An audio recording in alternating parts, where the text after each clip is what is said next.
नमस्कार दोस्तों, आप सुन रहे हैं गो विथ स्टोरीज के यूट्यूब चैनल पर गेम ऑफ डेथ का एपिसोड संख्या 19वां। अब आगे, गुमशुदा की तलाश। विराट राणा एसीबी हेडक्वार्टर के सामने अपने कमरे में जाकर बैठा ही था कि सुलभ जोशी वहां पहुंच गया। उसने विराट का अभिवादन किया और उसके इशारे पर सामने रखी कुर्सी पर बैठ गया। हमारी सर्विलांस टीम ने एक बड़ी हैरान कर देने वाली खबर दी है सर, राहुल हांडा के केस से रिलेटेड। लगता तो यही है। बयान करो। सातों सस्पेक्ट एक साथ गायब हैं। मतलब उनमें से किसी के भी मोबाइल की लोकेशन नहीं मिल रही है। हद है यार, मोबाइल की लोकेशन नहीं मिलने का मतलब ये तो नहीं कि सब गायब हो गए। ये क्यों नहीं हुआ? हो सकता है कि सातों ने किसी खास वजह से या पुलिस की तरफ से बार बार किए जाने वाले कॉल से तंग आकर अपने मोबाइल बंद कर दिए हो या नया नंबर इस्तेमाल करना शुरू कर दिया हो। नहीं, ऐसा नहीं है। मिश्रा जी ने सुबह 8 बजे जब मुझे फ़ोन करके इस बात की जानकारी दी तो अपनी तरफ से मैंने भी यही सोचा था कि ज़रूर उन सब ने अपने अपने नंबर बंद कर दिए थे ताकि पुलिस उन्हें कॉल करके परेशान न कर सके। फिर मन में ख्याल आया कि क्या वाकई में ऐसा हुआ था। तब मैंने उनमें से एक के घर पहुंचने का फैसला किया। सबसे नज़दीक में रोहतास सरदना का घर है, इसलिए वहीं चला गया। गेट पर मौजूद दरबान ने बताया कि रोहतास बीती रात 8:30 बजे घर से निकल गया था और तब तक वापस नहीं लौटा था। उसके बाद मैंने ये जानने को व्याकुल हो उठा कि कहीं उसी की तरह बाकी के लोग भी अपने अपने घरों से नदारद तो नहीं थे।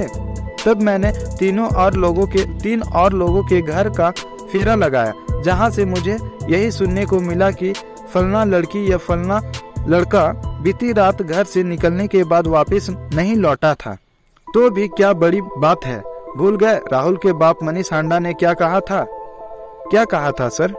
ये कि राहुल और उसके दोस्त हर शनिवार को पार्टी करते थे, जहां से अगले रोज वापस लौटते थे। और अभी क्योंकि 11 ही बजे हैं, इसलिए उनके लौटने की पूरी उम्मीद की जा सकती है। पहले मेरी पूरी बात सुन लीजिए सर। ठीक है, बोलो। जिन चारों के घरों का मैंने फेरा लगाया उनमें से एक अतुल कोठारी का घर था, जिसकी बेटी मधु राहुल के साथ दोस्तों में से एक है। वहाँ मेरी मुलाकात कोठारी दंपति से तो नहीं हुई, मगर गार्ड के जरिए पता लगा कि दोनों मियाँ बीवी अपनी बेटी की गुमशुदगी दर्ज कराने थाने गए थे। विराट हकबका कर उसकी शक्ल देखने लगा। अब जरा खुद सोचकर देखिए सर कि अगर उन्हें उम्मीद होती कि उनकी बेटी कुछ घंटों में वापस लौट आएगी तो क्या वे लोग मिसिंग कंप्लेंट फाइल कराने जाते? मधु के घर वालों की तरह क्या कोई और भी पुलिस के पास पहुंचा था? मैं नहीं जानता सर। हो सकता है पहुंचा हो। आखिर लोकेशन तो उन सब की एक साथ गायब है और मोबाइल नंबर अगर बदल नहीं दिया गया है तो जाहिर है बाकियों के घर वाले भी उनसे कोई संपर्क नहीं कर पा रहे होंगे। ऐसे में अभी तक अगर रिपोर्ट लिखवाने की कोशिश भी नहीं की गई होगी तो आगे चलकर पक्का दर्ज कराई जाएगी। 7 बच्चे एक साथ कैसे गायब हो सकते हैं जोशी साहब? क्या पता लगता है सर। वैसे अपहरण के चांसेस तो नील दिखाई दे रहे हैं, क्योंकि वैसा कुछ होता तो उनमें से 1-2 को उठाया गया होता, जबकि यहाँ तो पूरी पलटन ही गायब है। ठीक है, मिश्रा जी को बोलो कि उनकी लोकेशन पर निगाह बनाए रखे और जैसे ही कोई हलचल दिखाई दे हमें उस बात की खबर कर दे। Yes sir. तभी एक सिपाही ने वहां पहुंचकर विराट को बताया कि एसीपी साहब बुला रहे हैं, मैं मिलकर आता हूं। कहता हुआ वह खड़ा हुआ। कमरे से निकलकर पहली मंजिल पर स्थित एसीपी ऑफिस में पहुंचा। इजाजत लेकर भीतर दाखिल हो गया। बैठो। राजावत का लहजा गंभीर था। Thank you sir. तबीयत कैसी है अब? ठीक हूँ सर। सॉरी। किस बात के लिए? बीमार पड़ने के लिए। जानबूझकर पड़े थे? Yes sir. मुझे ध्यान रखना चाहिए था कि डेंगू के मच्छर को अपने करीब नहीं आने देना है, मगर वह न सिर्फ आया बल्कि काट खाने में भी कामयाब हो गया। इसलिए लापरवाही तो हुई है, वह लापरवाही जिसके कारण मैं बीमार पड़ गया। कोई बात नहीं, समझ लो माफ कर दिया। अब ध्यान से वो सुनो जो मैं कहने जा रहा हूँ। Sorry sir.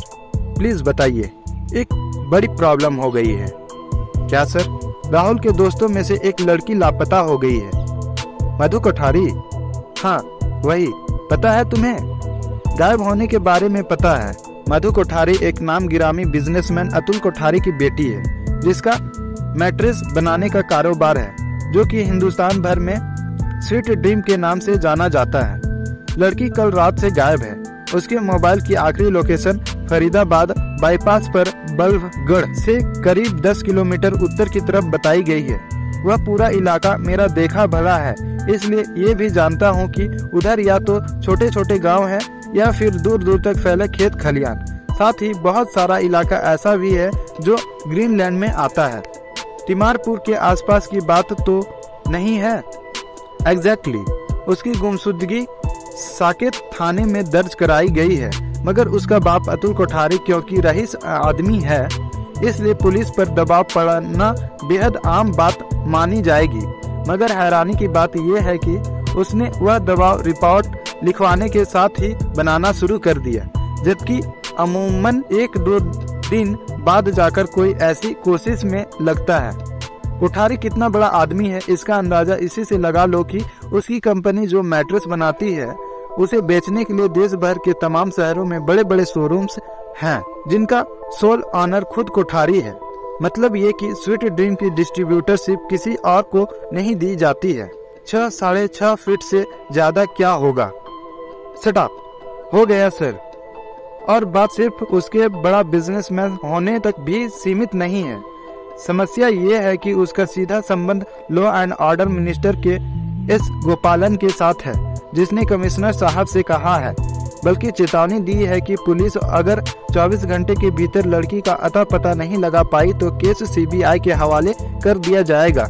और वैसा करते वक्त इस बात पर खास ध्यान दिया जाएगा कि कैसे दिल्ली पुलिस एक मामूली सा मिसिंग केस को सॉल्व नहीं कर सकती थी। इसका क्या मतलब हुआ? साफ साफ धमकी दी गई है भाई। और क्या मतलब हुआ? और इतनी बड़ी बात, अपनी बेइज्जती कराने जैसे बात कमिश्नर साहब ने बेहिचक आपको बता दी है ना सर? ज्यादा दिमाग लड़ाने की कोशिश मत करो। उन्होंने जो कहा वह डीसीपी साहब से कहा था, जिनके जरिए मेरे कानों तक बात पहुँच कर रही। वैसे भी तुम अच्छी तरह से जानते हो कि महकमे में सब कुछ सीढ़ी दर सीढ़ी चलता है। कमिश्नर साहब ने डीसीपी साहब को बताया, उन्होंने मुझे बताया, और अब मैं तुम्हें बता रहा हूँ। आगे मैं किसी एसआई को बताऊंगा, वह एएसआई को बताएगा, बात किसी हवलदार तक पहुंचेगी, फिर सिपाही तक, यूं आखिर पैदान तक खबर पहुंच कर रहेगी। बढ़िया रास्ता ढूंढा है आपने कमिश्नर साहब की बेइज्जती करने का। खबरदार, जो आगे किसी से इस बारे में एक लफ्ज भी कहा, जुबान बंद रखकर काम करना है तुम्हें, समझ गया? अगर ऐसा है तो पूछताछ के लिए कहीं जाना तो बेकार ही होगा सर, है ना? क्यों? राजावत के माथे पर बल पड़ गया। जब जुबान बंद रखूंगा तो सवाल क्या खाक कर पाऊंगा? ज्यादा होशियार बनने की जरूरत नहीं है इंस्पेक्टर। तुम खूब समझ रहे हो कि चेतावनी किस बाबत दे रहा हूं मैं। अगर चेतावनी ही देनी थी सर तो बताना ही नहीं चाहिए था, क्योंकि मेरे हाजमे का हाल भी कुछ आप जैसे ही है। कोई गोली वोली ले लेना, मगर बात को डाइजेस्ट करना बहुत जरूरी है। फिर भी ना कर सको तो जिसके आगे भी जिक्र करना ये कहकर करना कि गोपालन ने कमिश्नर साहब से रिक्वेस्ट की थी। बड़ी हद ये कि गोपालन ने कमिश्नर साहब से कहा था, समझ गया? Yes sir. लेकिन ये अभी भी नहीं समझ पाया कि केस जब आज ही रजिस्टर हुआ है तो वह थाने से उठकर हमारे पास कैसे पहुंच गया?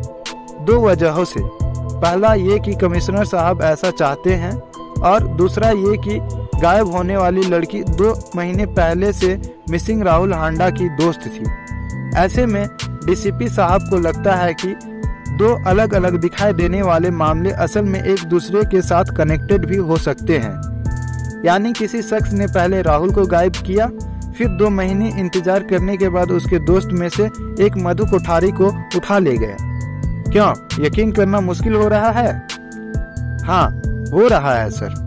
अगर उसने राहुल के साथ साथ मधु को भी गायब करना ही था तो उस काम को 2 महीने पहले ही क्यों नहीं अंजाम दे दिया? आखिर लड़की उस वक्त भी तो अवेलेबल ही थी। क्यों नहीं किया ये जुदा मसला है, लेकिन दोनों कारनामों किसी एक शख्स का ही किया धरा बराबर हो सकते हैं, क्योंकि हो सकते हैं इसका पता तुम्हें लगाना है। Yes sir, high profile case है, इसलिए फुक फुक कर कदम रखना विराट। चेतावनी बड़े अच्छे शब्दों में दे लेते हैं सर। मैं नहीं समझता कि तुम्हें ऐसी किसी चेतावनी की जरूरत है, क्योंकि जानता हूँ हाई प्रोफाइल केस हैंडल करने का तुम्हें खासा तजुर्बा है, फिर खुद भी तो वही हो हाई प्रोफाइल। अगर ये तारीफ है सर तो थैंक यू। करना तो बेइज्जती चाहता था, मगर मेरी वोकैबुलरी थोड़ी वीक है। आप चाहे तो डिक्शनरी का इस्तेमाल कर लीजिए सर। तब तक अपनी बेइज्जती कराने के लिए मैं यहाँ बैठा रह सकता हूँ, फिर कभी देखेंगे। ठीक है, आपकी मर्जी। गुड, अब फौरन काम पर लग जाओ। बस एक आखिरी सवाल और पूछो। गोपालन साहब साउथ इंडियन है, जबकि कोठारी नहीं हो सकता, इसलिए दोनों के बीच किसी रिश्तेदारी की भी उम्मीद नहीं दिखाई देती।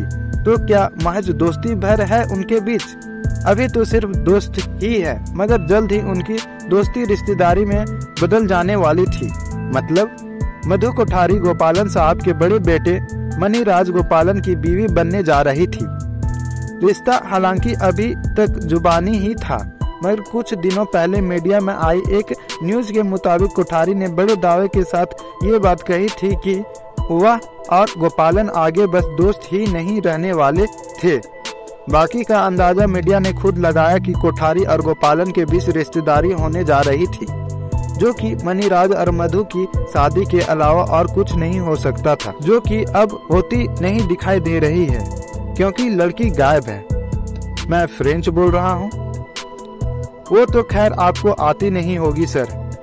इंस्पेक्टर विराट राणा, एसीपी शब्दों को चबाता हुआ बोला। Yes sir. दफा हो जाओ। Thank you sir. दफा हो जाओ मतलब होता है मेरे कमरे से निकल जाओ। आपका मतलब है गेट आउट? हाँ, इस बार मैं हिंदी में बोल रहा हूँ, जो कि बेहद कमजोर जान पड़ती है। वह उठता हुआ बोला, वरना आपको मालूम होता कि दफा हो जाओ हिंदी के शब्द नहीं है। तुम चाहते हो कि ये केस मैं किसी और को दे दूं? अरे नहीं सर, बड़ी मुश्किल से चुपड़ी वो भी 2-2 मिले हैं, उसे भी छीन लेंगे तो ये गरीब भूखा नहीं मर जाएगा? भला ऐसे मौके क्या बार बार आते हैं? तो फिर जाते क्यों नहीं? अभी जाता हूँ सर, कहकर उसने मेज पर रखी फाइल उठाई, मशीनी अंदाज में एसीपी को सैल्यूट किया, फिर दरवाजे की तरफ बढ़ गया।